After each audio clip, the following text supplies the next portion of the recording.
Halo teman-teman semua, kali ini kita akan menonton bersama video tentang peningkatan pemahaman fraud di daerah Papua. Untuk itu, simak baik-baik ya.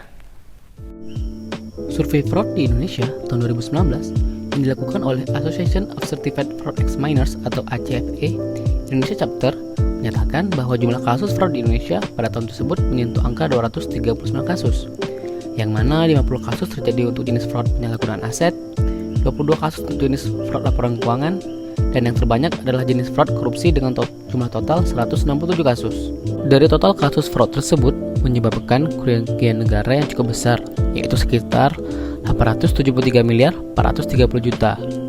Jenis fraud korupsi menghasilkan total kerugian paling besar, yaitu 70%, diikuti dengan penyalahgunaan aset 21%, dan fraud laporan keuangan 9%. Dari survei tersebut, kita mendapatkan kesimpulan bahwa jenis fraud yang dominan terjadi di Indonesia adalah korupsi.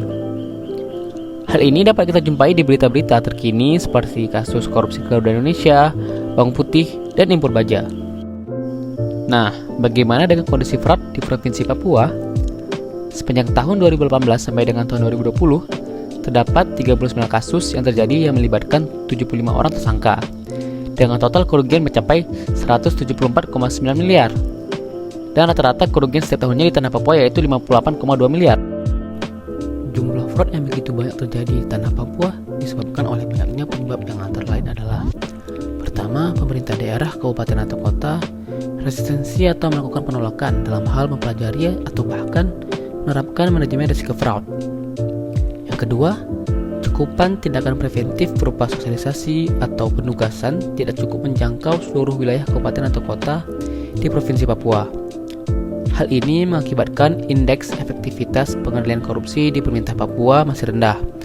Hal ini ditandai dengan per November 2021, hanya Kabupaten Merauke yang baru mencapai indeks level 3. Terjadinya penyebab-penyebab ini yang mengakibatkan munculnya banyak kasus fraud berakar kepada pemahaman fraud di lingkungan pemerintah daerah Provinsi Papua yang masih rendah.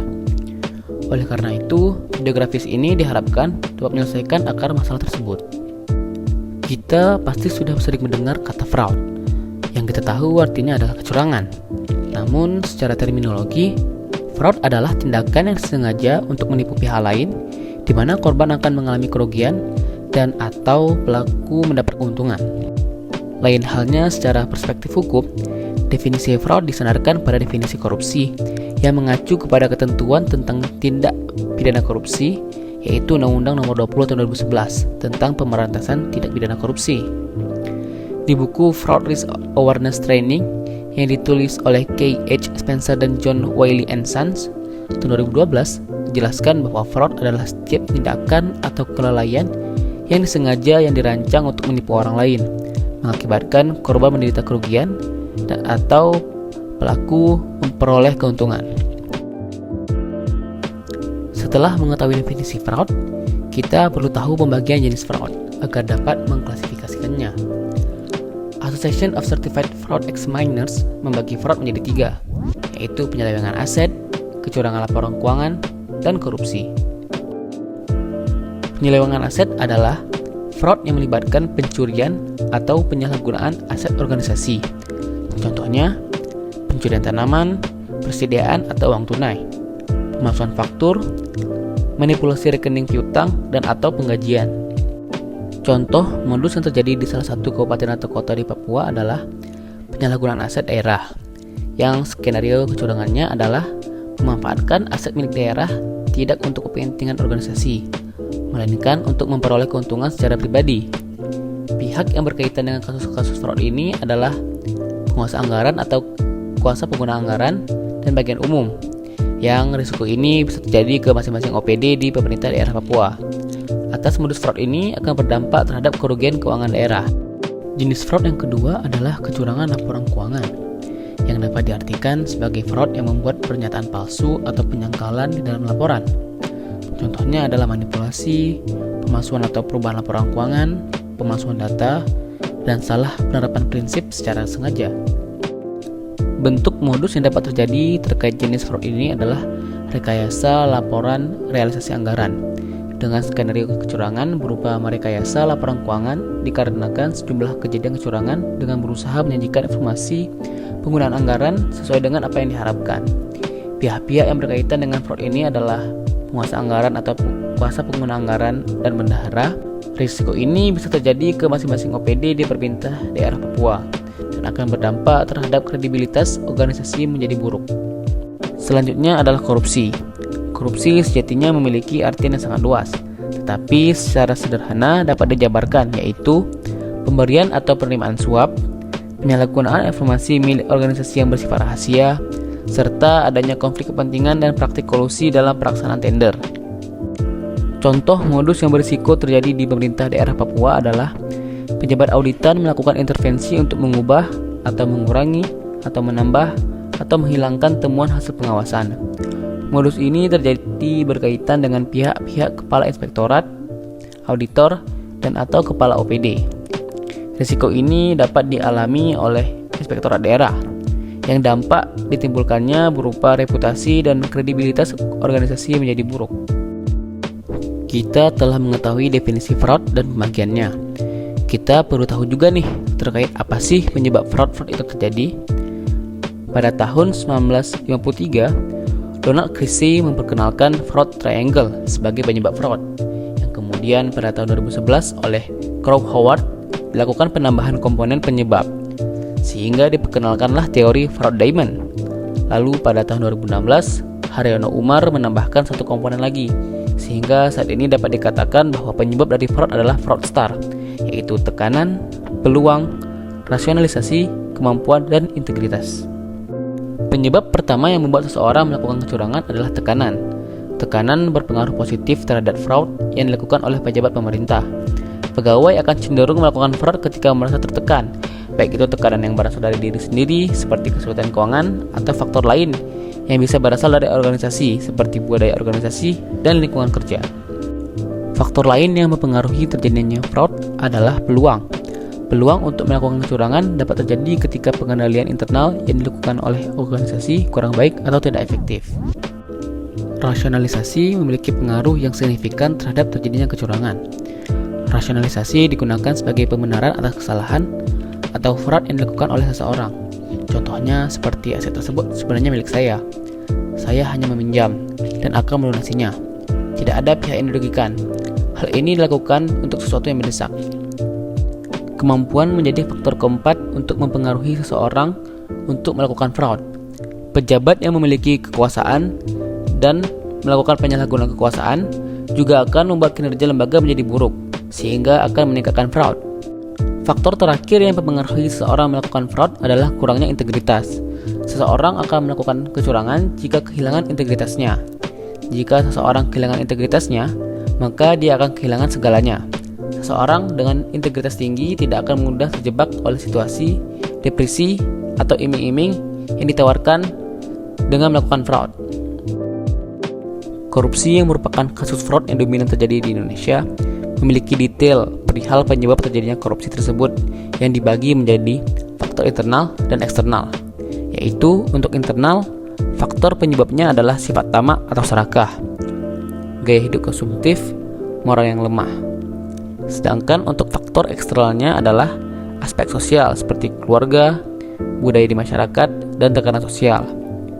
Aspek politik, yang mana tujuannya untuk menciptakan money politik. Aspek hukum, seperti adanya celah hukum, pasal multitafsir, dan sanksi yang tidak sebanding. Aspek ekonomi, yang sebenarnya berhulu di sifat serakah dan moral yang buruk. Terakhir adalah aspek organisasi. Organisasi tersebut memiliki andil dengan cara membuka peluang terjadinya korupsi. Selain 5 penyebab atau fraudster tersebut yang menyebabkan fraud, kecurangan laporan keuangan memiliki pendetailan penyebab yang antara lain adalah financial target, yang secara tidak langsung memberikan tekanan bagi manajemen agar berhasil mencapai target tertentu. Ineffective monitoring menggambarkan tidak adanya pengawasan efektif dalam memantau kinerja. Yang ketiga, auditor report, opini audit wajar tanpa pengecualian yang dikeluarkan oleh auditor mencerminkan bahwa tidak terdapat kesalahan yang material dalam laporan keuangan yang disusun perusahaan. Namun, itu tidak selalu dikategorikan bersih dari kecurangan, karena hal tersebut hanya sebatas wajar dalam penyajian, bukan memiliki kebenaran yang absolut. Dan yang terakhir adalah change of director, yang dapat diindikasikan sebagai upaya organisasi untuk menyingkirkan direksi atau pejabat lama yang dianggap mengetahui dan ikut serta dalam fraud yang dilakukan oleh manajemen pegawai. Setelah kita mengetahui kasus fraud yang dominan terjadi di Indonesia, yaitu korupsi, untuk wilayah Papua, jenis fraud yang dominan terjadi juga korupsi, dengan perincian berupa pengadaan barang dan jasa.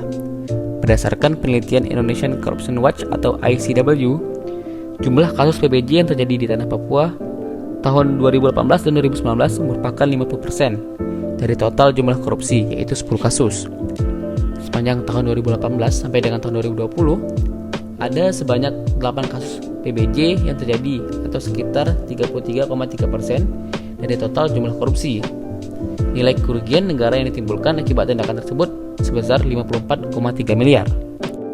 Komisi Pemberantasan Korupsi atau KPK menyebut sekitar 70% modus tindak pidana korupsi di Papua terjadi dari pengadaan barang dan jasa atau PBJ.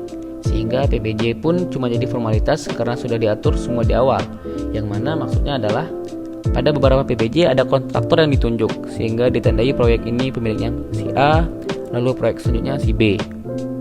Melihat dari kacamata besar, kita bisa menemui banyak contoh kasus fraud terjadi di Papua, baik di media massa maupun di media sosial. Seperti buron kasus korupsi pengadaan mesin genset Papua, 21 miliar ditangkap di Menteng. Atas kasus ini dapat kita analisis kemungkinan risiko yang terjadi adalah markup harga perkiraan sendiri atau HPS atau pungutan kepada pengguna layanan, dengan skenario berupa menyusun dan menetapkan HPS tidak berdasarkan satuan harga yang berlaku di pasaran dan cenderung melebihi batas kewajaran, atau menetapkan biaya tanpa dasar kepada pengguna layanan dengan menjanjikan layanan ekstra. Modus seperti ini bisa terjadi karena kasus ini terindikasi dilakukan korupsi pada saat tahap pelaksanaan, yaitu pada saat proses biaya angkut barang dari pelabuhan ke lokasi. Contoh kasus yang lain adalah KPA Papua diduga lakukan pembelian obat ilegal senilai 5 miliar. Kasus ini dapat kita analisis merupakan risiko atas intervensi pemilihan penyedia atau penyalahgunaan aset daerah, dengan skenario penyedia telah ditentukan oleh pihak tertentu sebelum pelaksanaan seleksi, sehingga pada prosesnya seleksi hanya berjalan secara formalitas atau memanfaatkan aset milik daerah tidak untuk kepentingan organisasi, melainkan untuk memperoleh keuntungan secara pribadi. Analisis ini dikarenakan dugaan korupsi berasal dari dana hibah yang digunakan untuk membeli obat ilegal. Kasus-kasus tersebut yang merupakan jenis fraud korupsi dengan pengklasifikasian pengadaan barang dan jasa. Kasus korupsi pengadaan barang dan jasa di Provinsi Papua, dari 18 kasus korupsi berkaitan dengan pengadaan barang dan jasa, ICW menemukan ada sebanyak 9 kasus atau sekitar 50% modus yang berupa markup atau penggelembungan harga. Modus markup sering digunakan oleh para tersangka ketika adanya proses pengadaan barang dan jasa. Terdapat dua pola yang jamak dilakukan. Pertama, sebagian nilai markup yang diterima oleh penyedia akan diberikan kepada pejabat suatu instansi. Kedua, adanya commitment fee yang diberikan kepada pejabat untuk mendapatkan proyek. Sepanjang tahun 2018 hingga 2020, diketahui bahwa kasus korupsi dalam pengadaan barang dan jasa sering terjadi ketika adanya proyek infrastruktur. Berdasarkan hasil pemantauan, terdapat 12 dari 18 kasus korupsi terjadi saat pekerjaannya berfokus pada proyek infrastruktur. Nilai kerugian negara yang ditimbulkan akibat korupsi infrastruktur sekitar 20,7 miliar rupiah. Terlihat bahwa korupsi pengadaan berkorelasi dengan proyek infrastruktur yang sedang atau sudah dikerjakan. Hal ini dapat berdampak pada kualitas proyek infrastruktur. Dari seluruh kasus yang terpantau, ICW juga melakukan analisis terhadap sektor yang dikorupsi oleh para pelaku kejahatan. Hal ini untuk melihat kerentanan terhadap satu sektor, sehingga harapannya akan ada mitigasi risiko terkait potensi korupsi yang muncul. Ditemukan bahwa sektor yang paling banyak terjadinya korupsi adalah sektor transportasi. Sektor ini antara lain berkaitan dengan pembangunan sarana dan prasarana, serta pembelian alat transportasi. Sementara itu, sektor lainnya sama rentannya. Setelah tahu mengenai data pengadaan barang dan jasa di Papua, kita akan mengetahui lebih dalam nih perihal cara atau proses dari PBJ di Papua. Cara pengadaan barang atau jasa pada PBJP secara garis besar dibagi menjadi dua kelompok, yaitu melalui swakelola dan melalui pemilihan penyedia. Swakelola dilakukan dengan cara memperoleh barang atau jasa yang dikerjakan sendiri oleh kementerian atau lembaga atau perangkat daerah, organisasi kemasyarakatan atau kelompok masyarakat. Pemilihan penyedia dilakukan dengan cara memperoleh barang atau jasa yang disediakan oleh pelaku usaha. Dalam hal ini, KLPD memilih penyedia untuk mendapatkan barang atau jasa yang diinginkan. Proses pengadaan melalui beberapa proses. Yang pertama, persiapan pemilihan penyedia. Yang kedua, perencanaan pemilihan penyedia.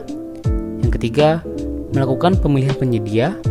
Yang keempat, pelaksanaan kontrak pengadaan. Yang kelima, pengawasan dan pengendalian pengadaan. Yang keenam, penyerahan hasil pengadaan. Secara fakta di lapangan dan mayoritas praktik, cara yang sering digunakan dalam proses pengadaan barang dan atau jasa pemerintah dilakukan dengan cara pemilihan penyedia. Dari proses pengadaan barang dan jasa tersebut, pasti beberapa di antaranya memiliki titik-titik yang dapat menjadi sebab terjadinya fraud. Titik lemah di tiap prosesnya yaitu yang A, titik lemah perencanaan. Yang pertama itu identifikasi keinginan, bukan kebutuhan. Biasanya muncul karena ketidakpahaman prinsip perencanaan dan juga disebabkan oleh titipan. Yang kedua, pemakaian pekerjaan yang tidak berdasarkan sifat pekerjaan dan memperbanyak pengadaan langsung. Yang ketiga yaitu cara pelaksanaan pengadaan. Yang keempat, tidak menyusun dan mengumumkan RUP. Yang kelima, melaksanakan pengadaan sebelum semua pendukung dinyatakan siap. Yang keenam, pembentukan organisasi pengadaan. Itu PA atau KPA merangkap sebagai PPK, bukan bertindak sebagai PPK tidak bersertifikat. Organisasi di-SK-kan berdasarkan tahun anggaran. Panitia atau pejabat pengadaan atau Pokja UKP tidak bersertifikat. Titik lemah pada proses selanjutnya yaitu pada proses persiapan. Yang pertama itu tidak dilakukannya pengujian ulang RUP. Yang kedua, penyusunan spesifikasi teknis hanya sekedar copy paste brosur. Yang ketiga, penyusunan HPS tidak berdasarkan harga pasar, tidak didukung dokumentasi dan adanya indikasi markup. Yang keempat, penyusunan rancangan kontrak tidak dilakukan. Yang kelima, PPK tidak membuat dokumen rencana pelaksanaan pengadaan. Yang keenam, penyusunan dokumen pengadaan hanya sekedar copy paste dari SPD atau SDP LKPP dan persyaratan teknis yang mengada-ngada. Kemudian, titik lemah pada proses pemilihan penyedia. Yang pertama, tidak dilaksanakan melalui e-proc. Yang kedua, tidak dilaksanakan pengumuman pada media yang sesuai. Yang ketiga, penjelasan pada akhir waktu atau terlewati. Yang keempat, evaluasi penawaran dan kualifikasi yang mengada-ngada. Yang kelima, tidak dilakukan pemeriksaan lapangan. Yang keenam, pengumuman pemenang tidak lengkap. Dan yang ketujuh, sanggahan tidak dijawab atau dijawab tanpa berdasar pada peraturan. Selanjutnya itu titik lemah pada proses pelaksana pekerjaan. Yang pertama, PPK tidak melakukan pengecekan jaminan pelaksanaan dan jaminan uang muka. Yang kedua, tidak melaksanakan rapat persiapan pelaksanaan kontrak. Yang ketiga, tidak melakukan pengendalian pelaksanaan kontrak. Yang keempat, pekerjaan terlambat atau tidak diselesaikan atau fiktif. Yang kelima, berita acara pemeriksaan dan serah terima tidak sesuai kondisi pekerjaan. Yang terakhir itu titik lemah pada proses penyedia barang atau jasa. Yang pertama itu izin usaha palu gada atau apalu-malu gua ada. Yang kedua, alamat palsu. Yang ketiga, pinjam bendera. Yang keempat, bersekongkol untuk mempengaruhi proses dan hasil pelelangan. Yang kelima, fokus mengurung uang sebanyak-banyaknya, tidak fokus pada pemenuhan persyaratan dan kualifikasi. Yang keenam, tidak bertanggung jawab pada pelaksanaan pekerjaan. Yang ketujuh, mengganggu pelaksanaan pekerjaan apabila tidak lulus menjadi pemenang pelelangan. Atas titik-titik lemah tersebut, sangat berpotensi atau sangat berisiko terjadinya fraud. Namun, apa itu risiko fraud? Sebelum itu, kita perlu mengetahui arti dari risiko. Risiko adalah segala sesuatu yang berdampak negatif terhadap pencapaian tujuan yang diukur berdasarkan kemungkinan dan dampaknya. Nah, risiko fraud adalah kemungkinan terjadinya kecurangan dan dampak potensial jika terjadi. Untuk memanajemen risiko fraud, COSO atau Committee of Sponsoring Organization of the Tradeway Commission telah membuat pedoman yang merupakan 5 prinsip pengendalian, yaitu lingkungan pengendalian, penilaian risiko, aktivitas pengendalian, informasi dan komunikasi, dan monitoring aktivitas, yang juga dipakai sebagai dasar pedoman pelaksanaan Sistem Pengendalian Internal Pemerintah atau SPIP di pemerintahan Indonesia. Pedoman yang pertama itu menetapkan kebijakan manajemen risiko kecurangan sebagai bagian dari tata kelola organisasi. Ini penetapan kebijakan dan komitmen pelaksanaan program manajemen risiko kecurangan disampaikan oleh pimpinan organisasi kepada seluruh pegawai. Kebijakan tata kelola risiko kecurangan diantaranya menetapkan kebijakan terkait komitmen manajemen, menentukan strategi pengendalian kecurangan, dan menentukan garis besar manajemen risiko kecurangan. Yang kedua, melaksanakan penilaian risiko kecurangan secara komprehensif. Prinsip ini diantaranya dengan membentuk tim manajemen risiko kecurangan yang beranggotakan pegawai yang merupakan perwakilan dari setiap bagian organisasi. Tim ini harus merumuskan dan membuat analisa terkait penilaian risiko yang mungkin dan akan terjadi pada organisasi. Yang ketiga, merencanakan, mengembangkan, dan melaksanakan pencegahan dan pendeteksian aktivitas pengendalian. Pada prinsip ini, fokus pada pencegahan dan pendeteksian risiko kecurangan itu terhadap setiap hal yang telah dirumuskan oleh tim penilai risiko kecurangan. Yang keempat, menyusun laporan kecurangan berdasarkan hasil investigasi. Pada pelaksanaan investigasi, perlu diantisipasi akan adanya pelaku kecurangan yang luput dari hasil pemeriksaan. Kesalahan yang sering terjadi adalah keterlambatan dalam pencegahan dan pendeteksian karena menunggu terjadinya kecurangan. Untuk itu, perlu direncanakan pelaksanaan investigasi secara teliti dan melaporkan hasilnya secara tepat dan cepat. Yang kelima, melakukan monitoring dan evaluasi dan melaporkan hasil pelaksanaan program manajemen risiko kecurangan. Pada prinsip ini, diantaranya dengan melakukan kegiatan monitoring dan evaluasi yang harus dilakukan secara berkala dan dilaporkan hasilnya kepada pimpinan sebagai bahan masukan pengambilan kebijakan. Selain menggunakan pedoman dari COSO, kita juga dapat menetapkan area peningkatan pengendalian kecurangan sebagai bentuk manajemen risiko fraud. Area peningkatan pengendalian kecurangan atau APPK yang dapat dilakukan di pemerintah daerah Provinsi Papua yaitu pertama, kebijakan kecurangan dan struktur anti kecurangan dengan rencana berupa menetapkan kebijakan mengenai strategi pengendalian kecurangan yang telah mengakomodir pencegahan, deteksi, dan respon serta membentuk satgas pengendali kecurangan yang terintegrasi mulai dari proses perencanaan, desain, koordinasi, pengembangan, monitoring, dan evaluasi sebagaimana hasil asistensi. Yang kedua, standar perilaku dan disiplin dengan rencana penindakan berupa menyusun program kegiatan mengenai pemahaman nilai-nilai kode etik ASN dan mensosialisasikannya secara berkelanjutan. Yang ketiga, penilaian risiko kecurangan atau fraud risk assessment atau FRA dengan cara menyusun dan menetapkan kebijakan atau pedoman mengenai pengendalian risiko, termasuk di dalamnya mekanisme penilaian risiko kecurangan serta penetapan parameter, kemungkinan keterjadian dan dampak risiko, serta dengan melakukan identifikasi dan penilaian risiko. Yang keempat, manajemen sumber daya manusia dengan cara menyusun program kegiatan mengenai kepedulian ASN terhadap fraud.